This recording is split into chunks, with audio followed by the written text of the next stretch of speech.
Shalom sahabat, New Chapter Message hari ini berjudul istimewa. Mari kita baca ayat Alkitab dalam 2 Korintus 5 ayat yang ke-15. Dan Kristus telah mati untuk semua orang, supaya mereka yang hidup tidak lagi hidup untuk dirinya sendiri, tetapi untuk Dia yang telah mati dan telah dibangkitkan untuk mereka. Sahabat, Kristus yang menjadi juru selamat kita, yaitu Yesus, telah mati untuk semua orang. Ingat ya, sekali lagi bahwa telah mati untuk semua orang, termasuk saya dan sahabat. Ini adalah satu dari sekian banyak privilege atau hak istimewa yang boleh kita terima, dan seharusnya tidak dapat dibandingkan dengan harta dunia ini, tahta jabatan, atau apapun yang paling berharga di dunia ini. Sekali lagi, perlu saya garis bawahi dan tegaskan bahwa tidak dapat dibandingkan dengan apapun di dunia ini. Karena privilege yang kita terima melalui kematian Yesus Kristus di kayu salib sifatnya kekal. Sedangkan keistimewaan yang kita dapat di dalam dunia ini hanya bersifat fana. Apakah karena harta dunia kita merasa istimewa? Apakah karena jabatan kita di kantor, ataupun di pemerintahan, ataupun di gereja, kemudian kita merasa istimewa?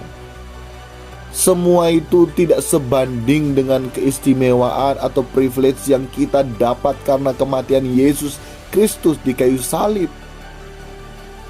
Tetapi sekali lagi bahwa tidak juga semua orang bisa menerima ataupun mendapatkan keistimewaan yang bersifat kekal tersebut. Kenapa? Karena masing-masing kita masih memiliki standar ganda. Apa itu standar ganda? Yaitu kita masih merasa istimewa secara duniawi yang mengarahkan hidup pada kebinasaan. Tapi di satu sisi juga kita merasa istimewa juga di hadapan Tuhan.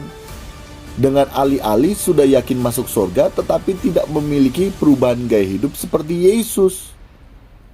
Jadi standar ganda yang dimaksud dua-dua kita sukai. Nah, itu tidak boleh sahabat. Kita harus memilih.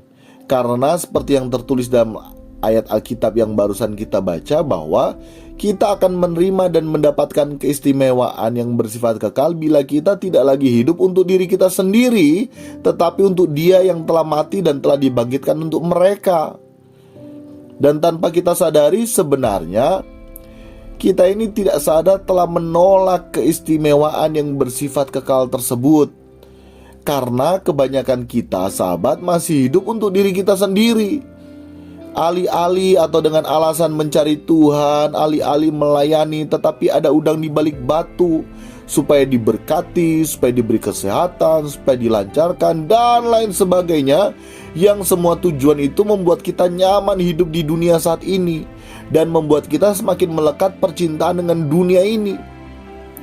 Bila keadaan tidak semakin membaik, justru menyalahkan Tuhan. Tuhan tidak adil, Tuhan begini, Tuhan begini. Semua jadinya Tuhan yang salah.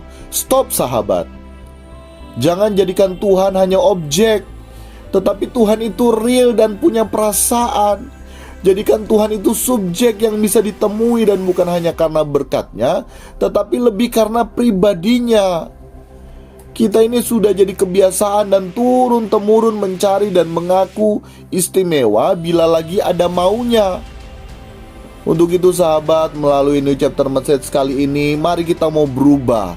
Mari kita mau belajar, berusaha dan berjuang. Hidup tidak untuk diri kita sendiri, melainkan hanya untuk Tuhan. Urusan kita dengan Tuhan yakni bagaimana kita bisa menyukakan hati Tuhan dengan cara hidup yang hanya untuk Tuhan. Tuhan Yesus memberkati kita sekalian. Amin. Amin.